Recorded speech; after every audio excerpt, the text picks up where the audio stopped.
고객님, 잔고가 150억이 넘는데요. 맞아요.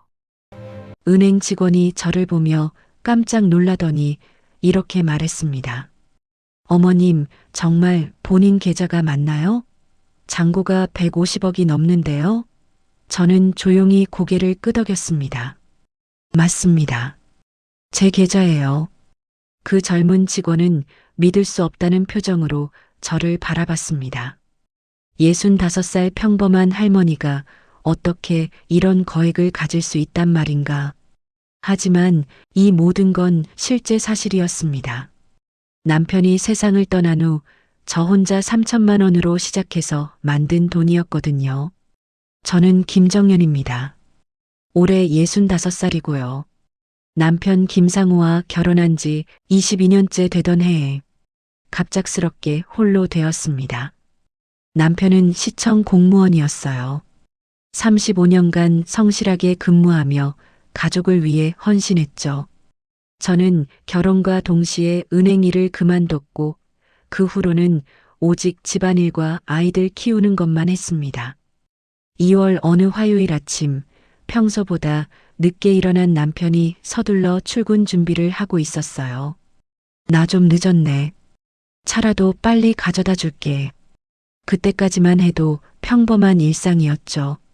그런데 갑자기 남편이 가슴을 움켜잡더니 아파하며 쓰러졌습니다. 여보. 아무리 흔들어도 의식이 없었어요. 급히 119에 신고하고 구급차를 불렀지만 이미 늦었습니다. 응급실에서 의사가 말했어요. 급성 심근경색으로 이미 돌아가셨습니다. 최선을 다했지만 손쓸 방법이 없었어요. 57살, 정말 갑작스럽고 이른 죽음이었습니다.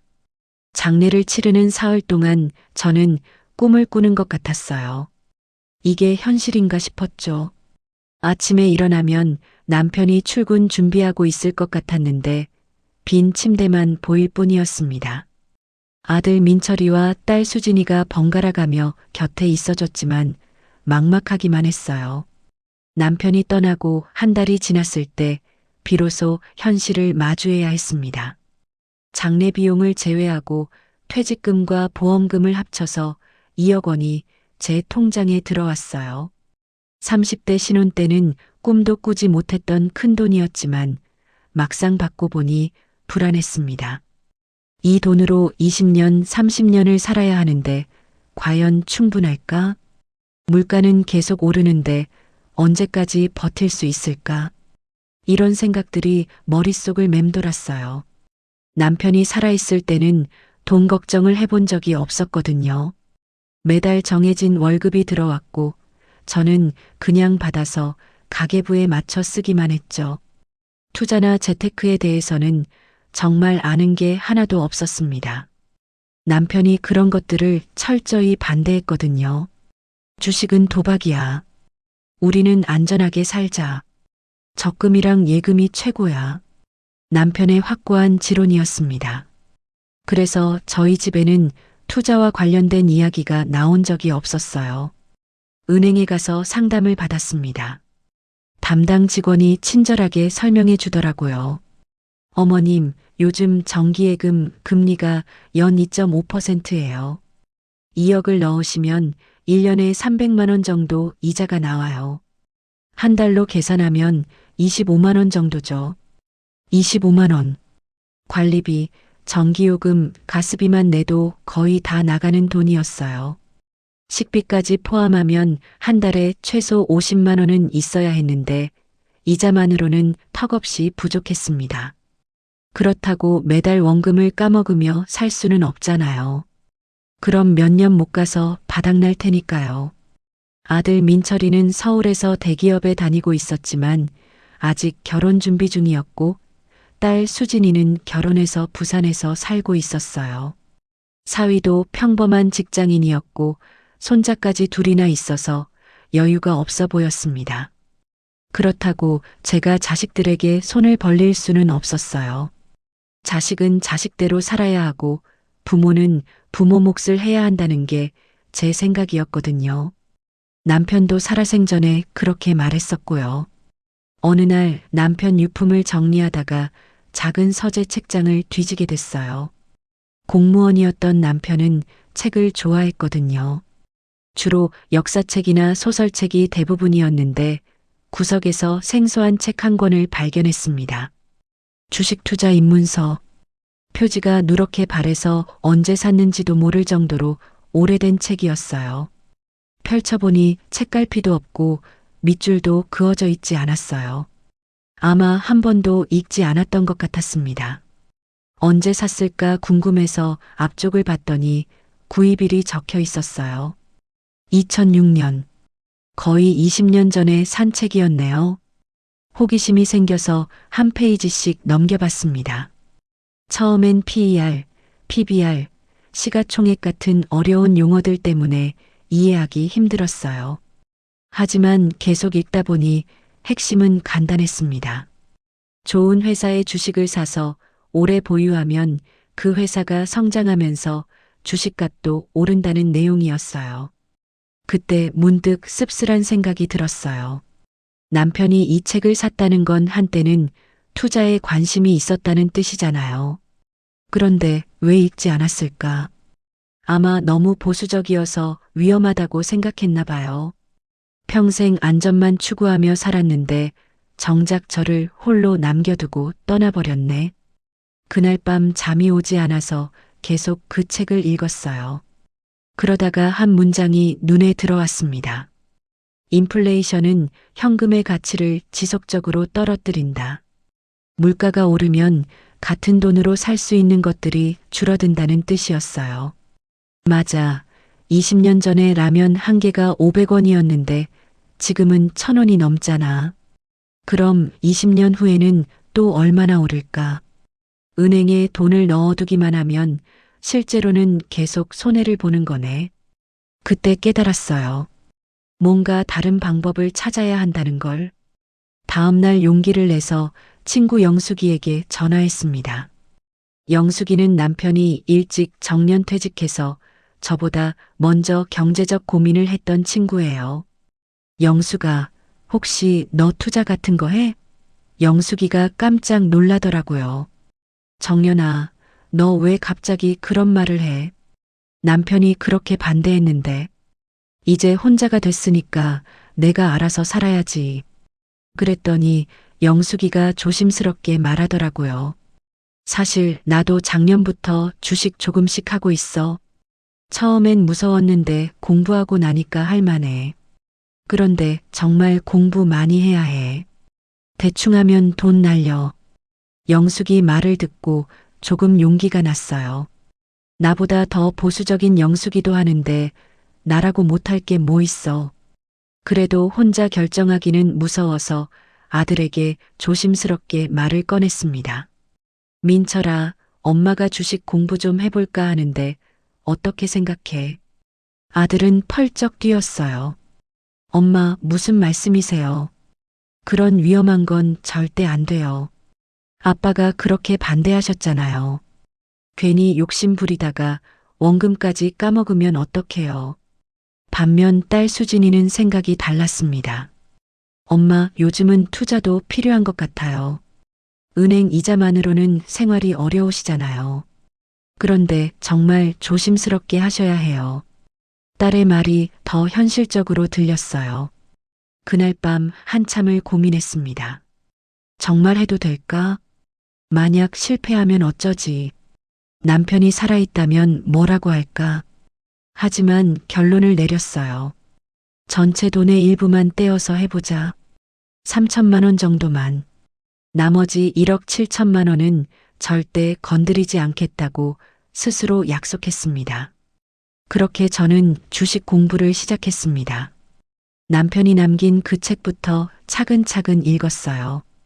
그리고 도서관에 가서 투자 관련 서적들을 빌려다가 공부했죠. 처음에는 정말 어려웠습니다. 재무제표가 뭔지, 영업이익이 뭔지, 부채 비율이 뭔지 하나하나 인터넷으로 찾아보며 익혔어요. 다행히 30년 넘게 가계부를 써온 경험이 도움이 됐습니다. 숫자를 보고 분석하는 건 익숙했거든요. 이 회사는 매출이 꾸준히 늘고 있네. 이 회사는 빚이 너무 많아서 위험해 보여. 아, 이 회사는 배당도 꾸준히 주고 있구나. 이런 식으로 하나씩 이해해 나갔습니다. 석 달 동안 공부만 했어요.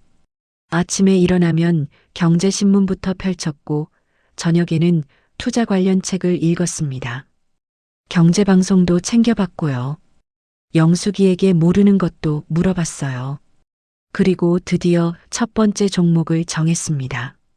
삼성전자. 누구나 아는 대한민국 대표 기업이었어요. 제가 쓰는 휴대폰도 삼성이었고, 냉장고도 삼성이었거든요. 당시 주가는 5만 원대였습니다. 떨리는 마음으로 500만 원어치를 샀어요. 정말 내가 이런 일을 하고 있나 싶었죠. 매일 아침 일어나면 제일 먼저 하는 일이 주가 확인이었습니다. 스마트폰으로 앱을 켜서 보는데 숫자가 빨갛거나 파란색으로 바뀌는 걸 보면 심장이 두근거렸어요. 오르면 기뻤고 떨어지면 불안했죠. 두 번째는 LG생활건강을 선택했습니다. 화장품이랑 생활용품을 만드는 회사인데 여성인 제가 보기에 브랜드도 좋고 제품들도 잘 팔리는 것 같았거든요. 후와 5위는 제가 쓰던 화장품이기도 했고요. 세 번째는 현대차였어요. 남편이 평생 현대차만 타셨던 기억 때문이었습니다. 신뢰할 만한 회사라고 생각했어요. 이렇게 저는 제가 이해할 수 있고 믿을 만한 회사들만 골라서 샀습니다. 복잡한 기술이나 생소한 업종은 피했어요. 내가 모르는 건 절대 사지 않는다. 이게 제 첫 번째 원칙이 됐습니다. 넉 달쯤 지나자 신기한 일이 벌어졌어요. 계좌에 수익이 나기 시작한 거예요. 처음엔 10만 원, 20만 원이었는데 점점 늘어나서 200만 원까지 올랐습니다. 큰 돈은 아니었지만 저한테는 엄청난 성과였어요. 은행 이자 1년치보다 훨씬 많았거든요. 너무 기뻐서 영숙이에게 자랑했어요. 영숙아, 나 주식으로 200만 원 벌었어. 영숙이도 깜짝 놀라며 기뻐해 주더라고요. 정연아, 정말 대단하다. 나보다 실력이 좋네. 처음부터 그렇게 잘하는 사람 못 봤어. 아들 민철이에게도 조심스럽게 말했어요. 민철아, 엄마 주식으로 조금 수익이 났어. 아들도 놀라는 기색이었지만 여전히 걱정스러워했습니다.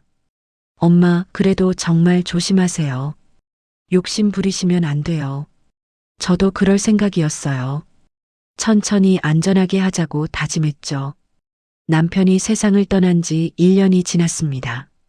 처음에는 앞이 캄캄하고 막막했던 미래가 조금씩 희망적으로 보이기 시작했어요. 매일 아침 일어나서 경제신문을 보고 관심 있는 기업들의 실적을 공부하는 게 제 새로운 일상이 됐습니다. 이건 단순한 돈벌이가 아니었어요.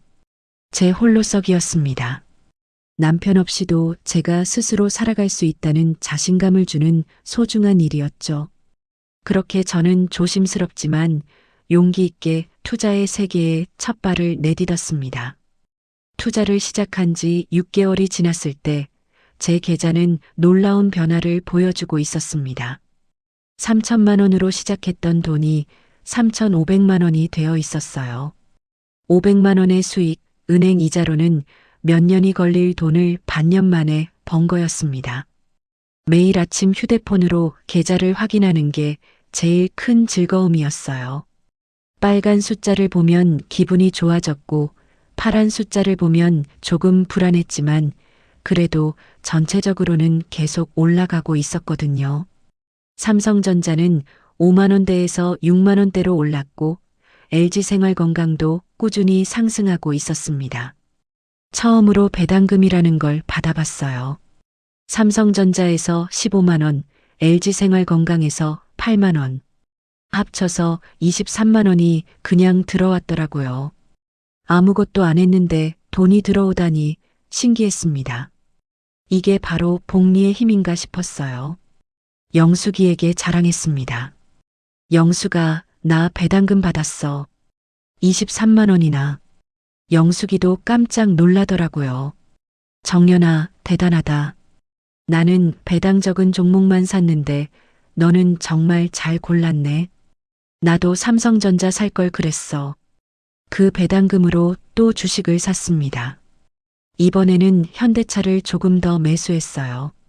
이렇게 받은 돈으로 다시 투자하면 더 많은 배당을 받을 수 있다는 걸 깨달았거든요. 복리의 마법이 시작되는 거였죠.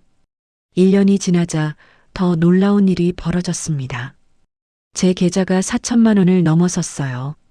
1,000만 원을 번 거였습니다. 처음엔 믿기지 않았어요.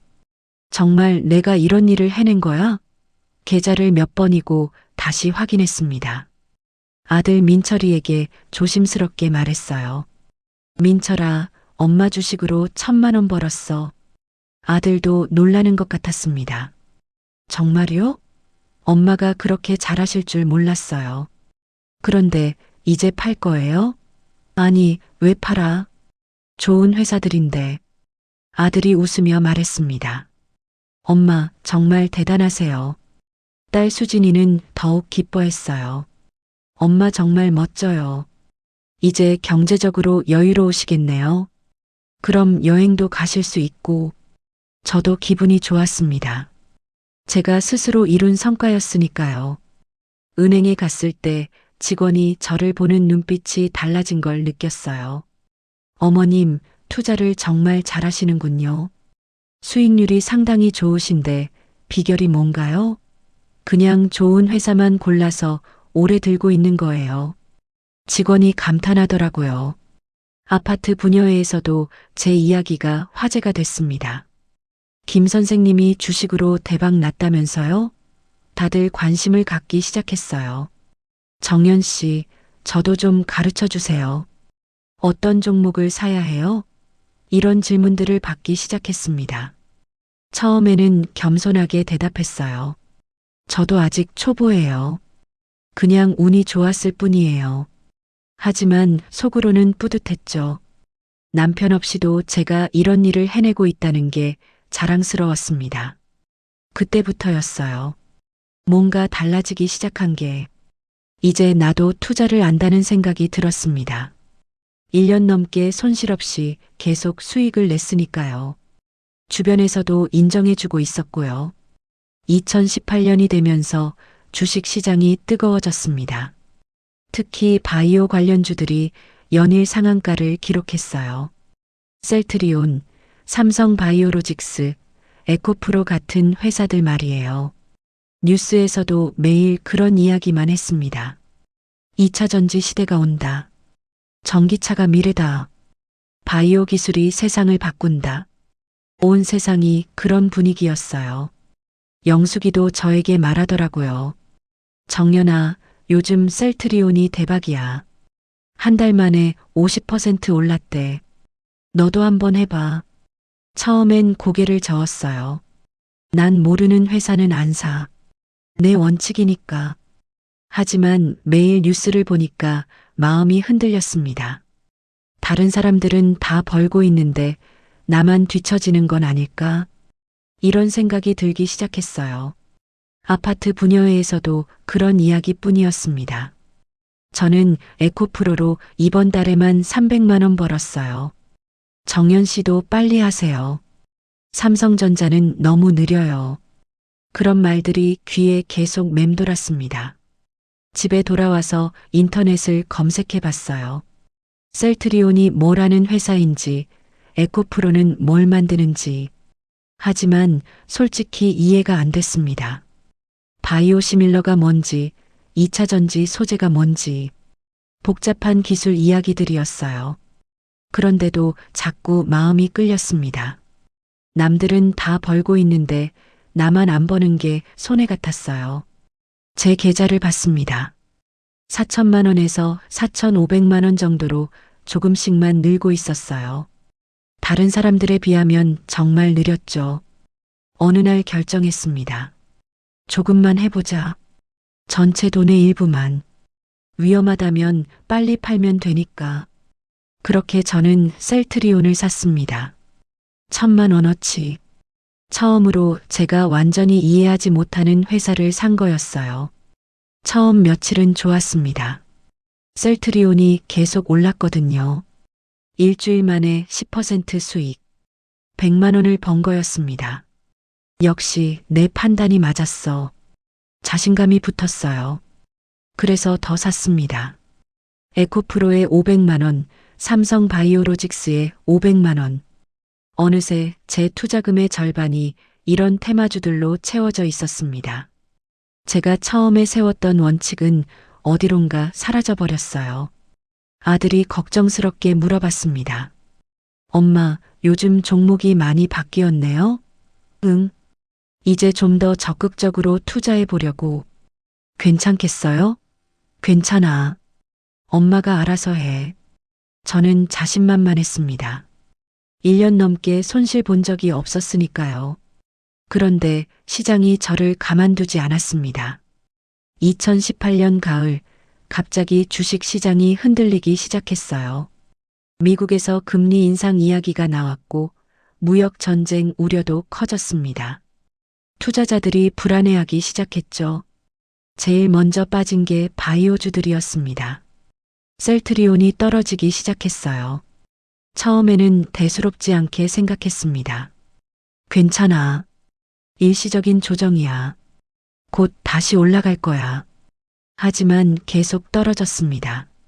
10% 하락, 15% 하락, 20% 하락. 매일 아침 계좌를 확인하는 게 고통이었어요. 파란 숫자만 보였거든요. 에코프로와 삼성 바이오로직스도 마찬가지였습니다. 모두 폭락하고 있었어요. 팔아야 하나?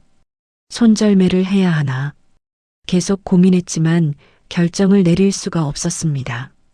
지금 팔면 손해잖아. 조금만 기다리면 다시 오를 거야. 그런 희망을 갖고 있었어요. 하지만 상황은 더 나빠졌습니다. 한 달 만에 제가 산 테마주들이 30% 이상 빠졌어요. 1,500만 원의 손실이었습니다. 제가 1년 동안 번 돈보다 훨씬 많은 금액이었죠. 밤에 잠을 잘 수가 없었습니다. 천장만 바라보며 뒤척였어요. 내가 뭘 잘못한 거지? 왜 욕심을 부렸을까? 남편이 살아있다면 뭐라고 했을까? 이런 생각들이 머릿속을 떠나지 않았습니다. 아들 민철이가 전화했어요. 엄마, 요즘 표정이 안 좋으시던데 무슨 일 있으세요? 더 이상 숨길 수 없었습니다. 민철아, 미안해. 엄마가 욕심을 부렸어. 주식으로 손해를 봤어. 얼마나요? 1,500만 원. 아들은 한동안 말이 없었습니다.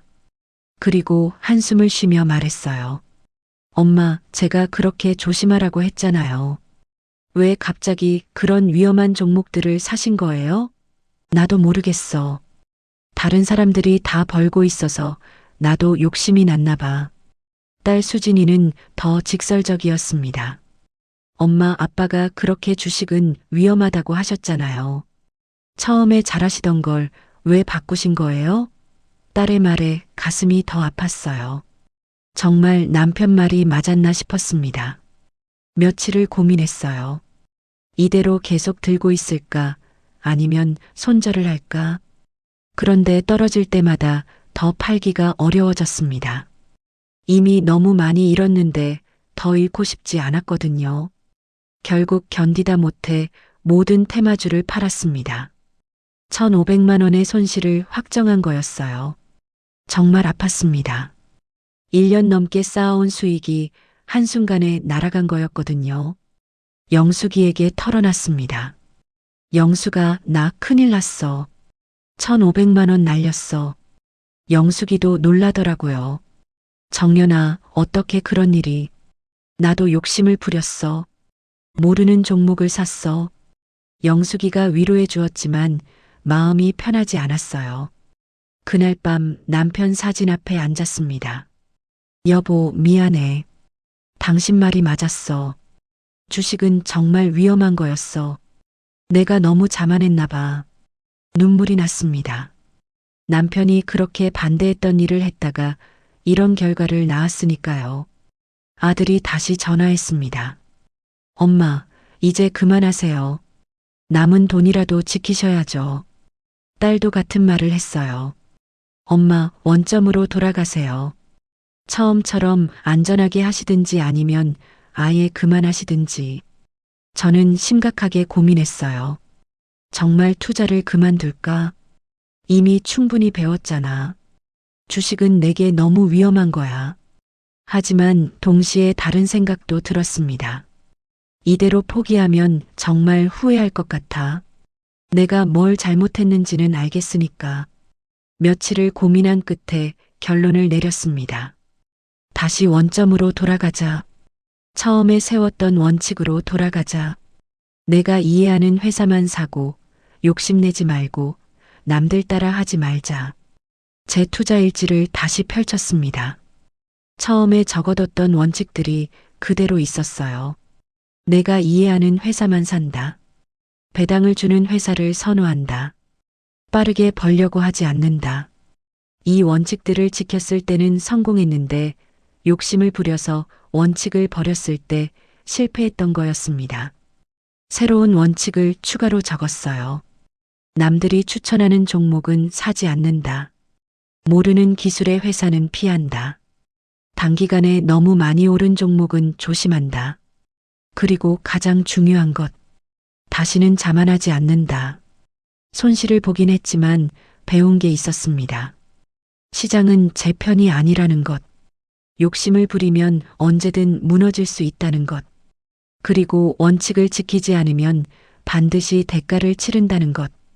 아직 포기하기는 이르다고 생각했어요. 저는 처음 1년 동안 성공했었잖아요. 그때의 방식으로 다시 돌아가면 된다고 판단했습니다. 이번 실패가 저를 더 현명한 투자자로 만들어줄 거라고 믿었어요. 그렇게 저는 다시 시작하기로 했습니다. 이번엔 정말로 원칙을 지키면서 1,500만 원의 손실을 확정한 후 저는 석 달 동안 주식 투자를 완전히 중단했습니다. 계좌도 들여다보지 않았고 경제 뉴스도 보지 않았어요. 너무 아팠거든요. 제가 그렇게 자랑스러워했던 성과가 한순간에 무너진 게 믿기지 않았습니다. 매일 남편 사진을 보며 혼자 중얼거렸어요. 여보, 당신 말이 맞았어. 주식은 정말 위험한 거였어. 내가 너무 자만했나 봐. 당신이 살아있었다면 이런 일은 없었을 텐데. 눈물이 자주 났습니다. 남편이 그렇게 반대했던 일을 하다가 이런 결과를 낳았다는 게 너무 죄스러웠어요. 아들 민철이는 주기적으로 안부를 물어봤습니다. 엄마, 괜찮으세요? 이제 정말 그만하실 거죠? 응, 그만할게. 더 이상은 안 해. 그렇게 말하긴 했지만 속으로는 확신이 서지 않았어요. 정말 이대로 포기해야 하나? 남은 평생을 은행 예금으로만 살아야 하나? 딸 수진이는 더 직설적으로 말했습니다. 엄마 아빠가 평생 그렇게 안전하게 사시라고 했는데 왜 안 들으셨어요? 이제라도 아빠 말씀 들으세요. 딸의 말에 가슴이 더 아팠어요. 정말 남편 말을 들었어야 했나 싶었습니다. 그런데 시간이 지나면서 조금씩 다른 생각이 들기 시작했어요. 내가 정말 잘못한 게 뭘까? 처음 1년 동안은 분명히 성공했었는데 그때와 지금의 차이점이 뭘까? 곰곰이 생각해보니 답이 나왔습니다. 원칙을 버렸다는 것, 욕심을 부렸다는 것, 남편이 남긴 투자 서적을 다시 꺼내서 읽어봤습니다. 이번엔 한 줄 한 줄 더 자세히 읽었어요. 그러다가 중요한 문장을 발견했습니다. 투자에서 가장 중요한 것은 원금을 지키는 것이다.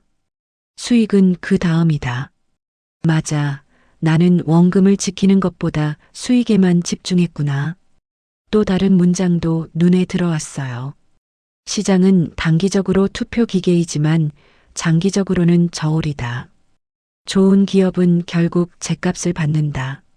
그래, 내가 셀트리온이나 에코프로를 샀을 때는 그 회사들이 정말 좋은 회사인지 확인하지 않았어. 그냥 주가만 보고 샀지. 책을 읽으면서 제가 저질렀던 실수들을 하나씩 정리해 봤습니다. 첫째, 이해하지 못하는 회사에 투자했다. 둘째, 단기 수익에 매몰됐다. 셋째, 남들의 말에 휩쓸렸다. 넷째, 분산 투자를 무시했다. 다섯째, 현금 비중을 너무 줄였다. 특히 현금 비중 부분이 중요하다고 느꼈어요. 책에서는 이렇게 말하고 있었습니다. 현금은 기회를 위한 준비다. 시장이 폭락할 때 살 수 있는 여유 자금이 있어야 한다. 맞아. 나는 모든 돈을 주식에 넣어버려서 기회가 와도 살 수 없었구나. 넉 달째 되던 어느 날 용기를 내서 제 계좌를 다시 열어봤습니다. 2,500만 원이 남아 있었어요. 원래 3천만 원에서 1,500만 원을 잃었으니 당연한 금액이었죠.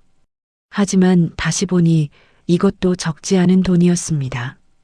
이 돈을 어떻게 할까 고민했어요. 그냥 은행에 넣어둘까? 아니면 다시 도전해볼까? 며칠을 고민한 끝에 결정했습니다. 다시 해보자. 하지만 이번엔 정말 원칙을 지키면서 새로운 투자 계획을 세웠습니다. 첫째, 현금을 40% 이상 들고 있는다. 둘째, 내가 완전히 이해하는 회사만 산다. 셋째, 배당을 꾸준히 주는 회사를 우선한다. 넷째, 분할 매수를 한다. 다섯째, 절대 욕심내지 않는다. 특히 현금 비중을 40%로 정한 이유가 있었어요. 언제든지 기회가 오면 추가 매수할 수 있도록 여유 자금을 남겨두려고 했거든요. 이전에는 가진 돈을 다 투자해서 떨어질 때 속수무책이었는데 이번엔 다르게 하려고 했습니다.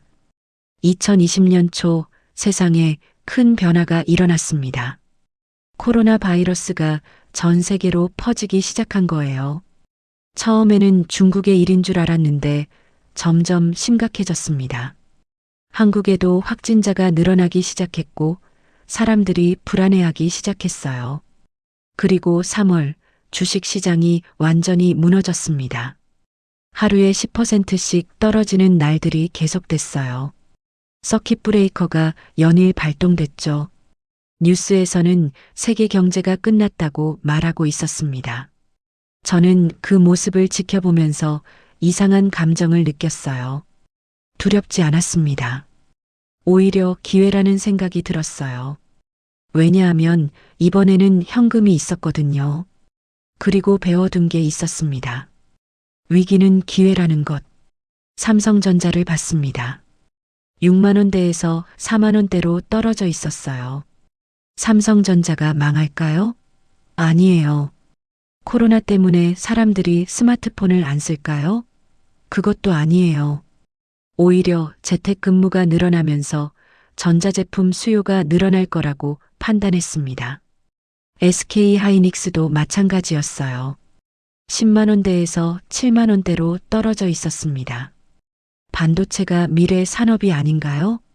디지털 전환이 가속화되면 반도체 수요는 더 늘어날 텐데. 지금이 기회다. 하지만 이번에는 조급하게 행동하지 않았습니다. 분할 매수 계획을 세웠어요. 삼성전자 5만 원에 조금, 4만 5천 원에 조금 더, 4만 원에 또 조금 더. 이런 식으로 단계적으로 사기로 했습니다. 첫 번째 매수를 했어요. 삼성전자를 500만 원어치. 심장이 두근거렸지만 이번에는 확신이 있었습니다. 저는 삼성전자를 이해하고 있었거든요. 이 회사가 뭘 하는지, 왜 중요한지, 미래 전망이 어떤지. 며칠 후 더 떨어졌습니다. 4만 5천 원. 추가로 500만 원어치를 더 샀어요. 그리고 또 떨어졌습니다. 4만 원. 또 500만 원어치를 샀습니다. 총 1,500만 원을 삼성전자에 투자한 거였어요.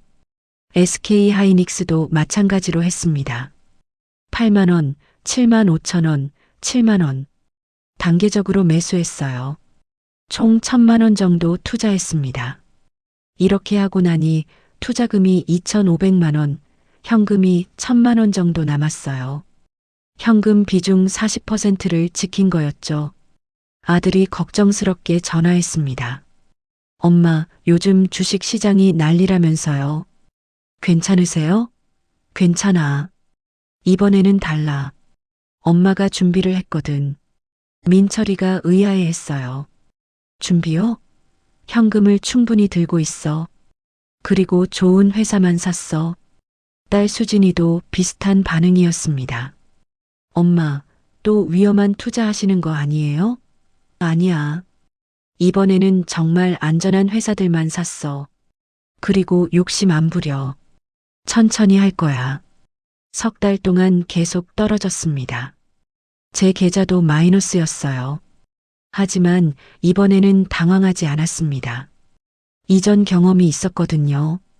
그리고 현금이 있어서 마음의 여유가 있었어요. 더 떨어지면 더 사면 되니까. 영숙이가 걱정스럽게 전화했어요. 정연아, 너 또 주식했다며. 괜찮아? 괜찮아. 이번엔 달라. 뭐가 달라? 현금도 충분히 있고 좋은 회사만 샀어. 그리고 욕심 안 부려. 영숙이가 안심하는 것 같았어요. 그리고 여름이 되면서 신기한 일이 벌어졌습니다. 시장이 돌아오기 시작한 거예요. 천천히 하지만 확실하게. 삼성전자가 5만 원을 넘어섰습니다. 그리고 5만 5천 원, 6만 원. 계속 올랐어요. SK 하이닉스도 마찬가지였습니다. 8만 원을 넘어서더니 9만 원, 10만 원까지 올랐어요. 제가 평균 7만 5천 원에 샀는데 10만 원이 됐으니 엄청난 수익이었죠. 가을이 되자 더욱 놀라운 일이 벌어졌습니다. 제 계좌가 플러스로 돌아선 거예요. 아니, 플러스 정도가 아니라 엄청난 수익이 났습니다. 2,500만 원이 4천만 원이 되어 있었어요. 1년 만에 1,500만 원을 번 거였습니다. 정말 믿기지 않았어요. 이전에 잃었던 돈을 다 회복한 것도 모자라서 추가로 수익까지 난 거였습니다. 계좌를 몇 번이고 다시 확인했어요. 정말 내 계좌가 맞나? 이번에는 달랐습니다. 기분은 좋았지만 자만하지 않았어요. 이건 운이 아니라 준비의 결과라고 생각했습니다. 현금을 충분히 들고 있어서 기회를 잡을 수 있었고 좋은 회사를 골라서 확신을 갖고 투자할 수 있었거든요. 배당금도 들어오기 시작했습니다. 삼성전자에서 40만 원, SK 하이닉스에서 20만 원, 합쳐서 60만 원이 그냥 들어왔어요. 이 돈으로 또 주식을 샀습니다. 복리의 힘을 다시 느낄 수 있었어요. 2021년이 되면서 시장이 더욱 뜨거워졌습니다. 모든 주식이 올랐어요. 저도 따라서 올랐죠. 4천만 원이 5천만 원이 되고 다시 6천만 원이 됐습니다. 원래 투자금 3천만 원의 2배를 넘어선 거였어요. 하지만 저는 조심했습니다. 이전에 욕심을 부렸다가 큰 손실을 봤던 기억이 생생했거든요. 이번에는 절대 같은 실수를 반복하지 않겠다고 다짐했습니다. 새로운 전략을 세웠어요. 일부 수익을 현금화하는 것. 계좌가 6천만 원이 됐을 때 1,000만 원어치를 팔았습니다. 수익을 확정한 거죠. 그리고 그 돈은 별도 계좌에 넣어뒀어요. 비상금으로 말이에요. 또 다른 변화도 있었습니다. 해외 투자를 시작한 것. 책에서 분산 투자의 중요성을 배웠거든요. 한국 주식만으로는 위험하다고 판단했어요. 미국 시장도 공부하기 시작했습니다. 처음엔 어려웠어요. 영어로 된 재무제표, 낯선 기업들. 하지만 하나씩 배워나갔습니다. 그리고 깨달았어요. 원칙은 똑같구나. 좋은 기업을 사서 오래 들고 있는 것. 그게 미국 주식이든 한국 주식이든 마찬가지였습니다. 애플을 샀습니다. 누구나 아는 회사였어요. 제가 쓰는 아이폰을 만드는 회사니까 이해하기 쉬웠어요. 마이크로소프트도 샀습니다. 윈도우 컴퓨터를 써봤으니까 어떤 회사인지 알 수 있었거든요. 이렇게 조금씩 포트폴리오를 확장해 나갔습니다. 한국 주식 3분의 2, 미국 주식 3분의 1, 현금 3분의 1. 분산 투자의 기본을 지킨 거였어요. 2022년이 되면서 어려움이 다시 왔습니다. 금리가 오르기 시작했어요. 인플레이션 우려도 커졌고요. 주식시장이 다시 흔들렸습니다. 하지만 저는 이미 준비가 되어 있었어요. 현금이 충분했고 좋은 기업들만 갖고 있었으니까요. 오히려 떨어질 때마다 조금씩 더 샀습니다.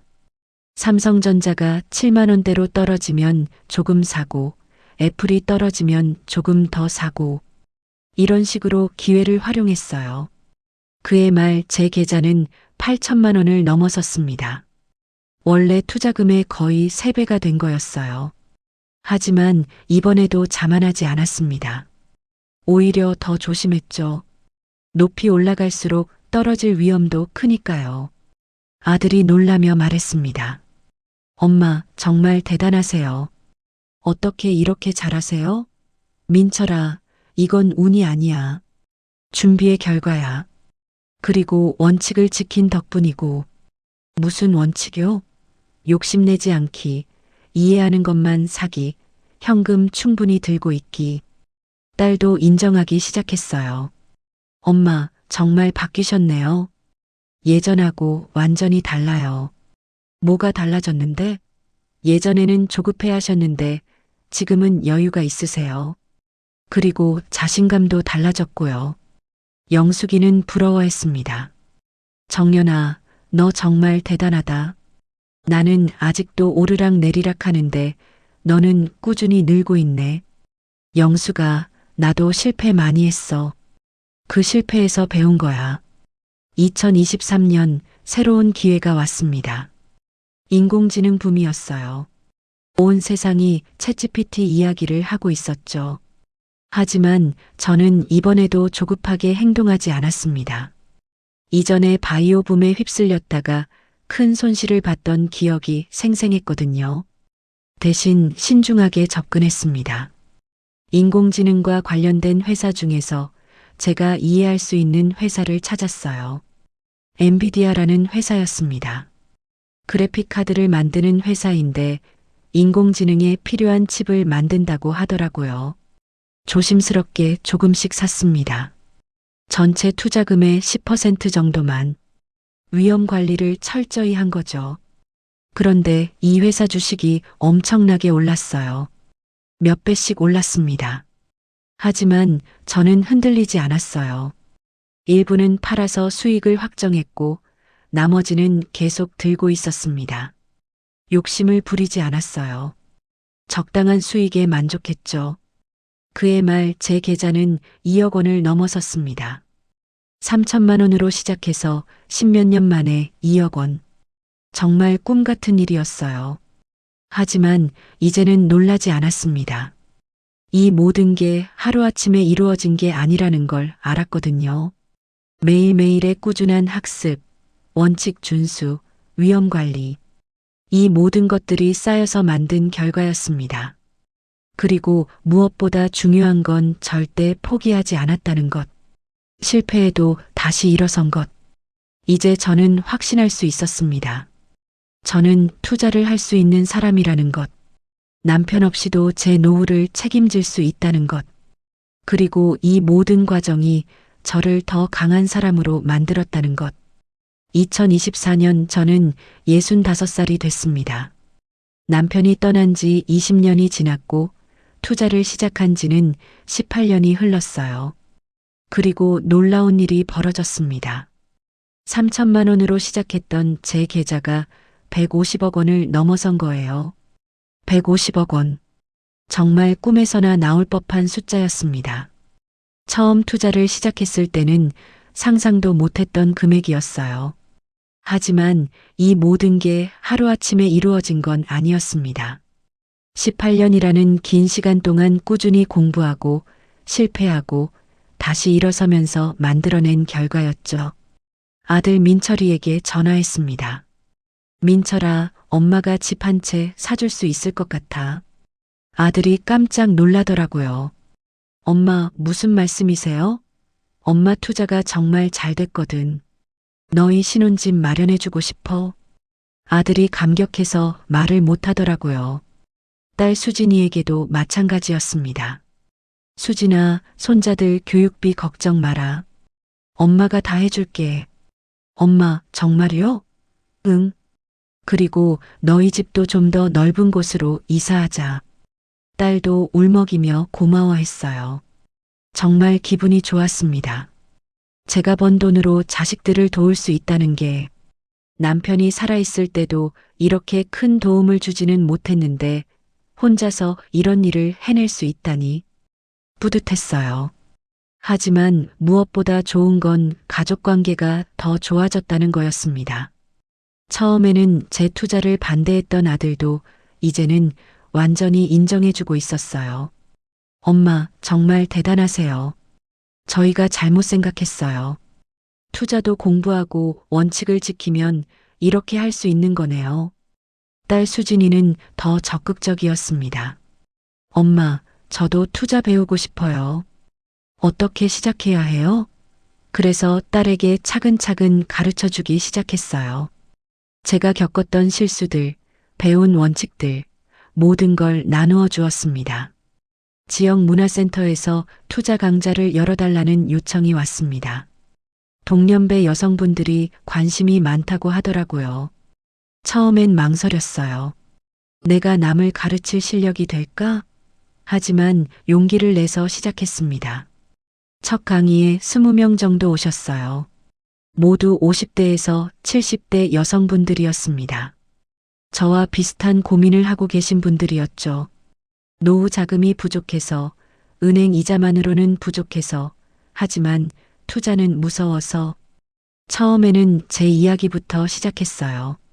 남편을 잃고 막막했던 심정, 첫 투자의 두려움, 큰 손실을 보고 절망했던 경험, 그리고 다시 일어서서 원칙을 지켜가며 성공한 과정까지 솔직하게 모든 걸 말씀드렸습니다. 수강생분들이 열심히 들어주셨어요. 그리고 많은 질문을 하셨습니다. 선생님, 저는 아무것도 몰라도 할 수 있을까요? 선생님, 나이가 많아서 늦은 것 같은데 괜찮을까요? 선생님, 돈을 잃으면 어떡하죠? 모든 질문에 성심껏 답해드렸어요. 늦은 시작은 없습니다. 저도 예순에 시작했어요. 중요한 건 시작하는 용기입니다. 그리고 원칙을 지키는 것, 욕심을 부리지 않는 것. 강좌가 인기를 끌면서 다른 지역에서도 요청이 들어왔습니다. 부산, 대구, 광주까지 다니면서 강의를 했어요. 매번 비슷한 질문들을 받았고 매번 같은 답변을 드렸습니다. 하지만 전혀 지루하지 않았어요. 제 경험이 다른 분들에게 도움이 된다는 게 너무 기뻤거든요. 어느 날 한 수강생분이 찾아오셨어요. 선생님 덕분에 용기를 내서 투자를 시작했는데 3개월 만에 20% 수익이 났어요. 정말 감사해요. 그런 말씀을 들을 때마다 제가 하는 일이 의미 있다고 느꼈습니다. 지역 신문에서 인터뷰 요청이 왔어요. 홀몸 여성의 성공적인 노후 설계 사례로 소개하고 싶다고 하더라고요. 처음에는 부담스러웠지만 받아들였습니다. 제 이야기가 더 많은 분들에게 희망이 될 수 있다면 좋겠다고 생각했거든요. 기사가 나간 후 전국에서 연락이 왔습니다. 투자 상담을 해달라는 분들, 강의를 요청하는 기관들. 정말 바빠졌어요. 65살에 이렇게 바쁠 줄 몰랐습니다. 투자 모임도 만들었어요. 비슷한 관심사를 가진 동년배 여성분들과 함께하는 모임이었습니다. 5월 1에 모여서 투자 경험을 나누고 공부도 하고 서로 격려도 해주는 그런 모임이었죠. 처음 5명으로 시작했는데 지금은 50명이 넘었어요. 모임에서 제가 항상 강조하는 게 있습니다. 5가지 원칙이에요. 첫째, 자신이 이해하는 회사만 투자하세요. 모르는 기술이나 복잡한 사업 모델은 피하세요. 친숙한 브랜드, 일상에서 쓰는 제품을 만드는 회사부터 시작하세요. 둘째, 현금을 충분히 보유하세요. 최소 30% 이상은 현금으로 들고 계세요. 기회가 왔을 때 살 수 있는 여유가 있어야 해요. 셋째, 분할 매수를 하세요. 한 번에 다 사지 말고 여러 번에 나누어 사세요. 그래야 위험을 줄일 수 있어요. 넷째, 배당주를 우선하세요. 꾸준히 배당을 주는 회사는 안정적인 경우가 많아요. 배당금을 받는 즐거움도 있고요. 다섯째, 절대 욕심내지 마세요. 빨리 부자가 되려고 하지 마세요. 천천히 꾸준히 하는 게 가장 안전해요. 이 5가지 원칙만 지켜도 크게 실패하지 않을 거라고 말씀드렸어요. 제가 18년 동안 깨달은 핵심이었거든요. 요즘 저는 정말 행복합니다. 경제적으로도 여유롭고 가족관계도 좋고 사회적으로도 인정받고 있어요. 무엇보다 제가 누군가에게 도움이 되는 사람이라는 게 가장 기뻐요. 가끔 남편 생각이 날 때가 있어요. 여보, 나 잘하고 있지? 당신이 그렇게 반대했던 투자로 이렇게 성공했어. 아이러니하지? 하지만 당신 덕분이기도 해. 당신이 남긴 책이 시작이었거든. 고마워, 여보. 남편이 살아있다면 뭐라고 했을까요? 아마 놀라면서도 자랑스러워 했을 것 같아요.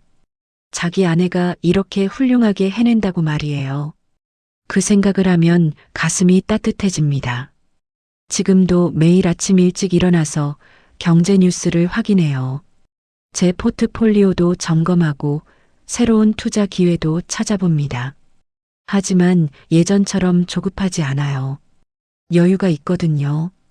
투자는 제게 단순히 돈을 버는 수단이 아니었습니다. 새로운 인생을 살아가는 방법이었어요. 남편 없이도 당당하게 살 수 있다는 자신감을 주었고, 새로운 사람들을 만날 기회를 주었고, 무엇보다 제 자신을 발전시킬 수 있게 해주었습니다. 지금 이 이야기를 듣고 계신 여러분 중에도 저와 비슷한 고민을 하고 계신 분들이 있을 거예요. 나이가 많아서 늦었다고 생각하지 마세요. 여자라서 어렵다고 포기하지 마세요. 혼자라서 무섭다고 주저하지 마세요. 저도 예순에 시작했어요. 여자였고 혼자였어요. 하지만 해냈습니다. 여러분도 할 수 있어요. 중요한 건 시작하는 용기예요. 그리고 포기하지 않는 끈기예요. 실패를 두려워하지 마세요. 저도 1,500만 원이라는 큰 손실을 봤어요. 하지만 그 실패가 저를 더 강하게 만들어 주었습니다. 실패는 끝이 아니라 새로운 시작의 기회예요. 원칙을 세우고 지키세요. 욕심을 부리지 마세요. 꾸준히 공부하세요. 그러면 여러분도 분명히 성공할 수 있을 거예요. 저는 이제 인생의 황혼기에 접어들었지만 전혀 쓸쓸하지 않아요. 매일매일이 의미 있고 즐거워요. 투자를 통해 새로운 인생을 살고 있다고 해도 과언이 아닐 거예요. 여러분도 용기를 내세요. 나이는 숫자에 불과해요. 중요한 건 마음가짐이에요. 배우려는 의지가 있고 도전할 용기가 있다면 언제든 새로운 시작을 할 수 있어요. 마지막으로 남편에게 한마디 하고 싶어요. 여보, 고마워. 당신이 남긴 작은 단서 하나가 내 인생을 완전히 바꿔놨어. 이제 나는 당당한 여자가 됐어. 우리 아이들도 잘 돌봐주고 있고 다른 분들에게도 도움이 되고 있어. 자랑스럽지? 투자는 돈을 버는 것도 중요하지만 그보다 더 중요한 건 인생을 바꾸는 거예요. 저처럼 여러분도 투자를 통해 새로운 인생을 시작하시기 바랍니다. 구독과 알림 설정으로 함께 해주시고 좋아요로 응원 부탁드립니다. 여러분의 좋아요 하나가 저에게는 정말 큰 힘이 되거든요. 지금까지 들어주셔서 진심으로 감사드립니다.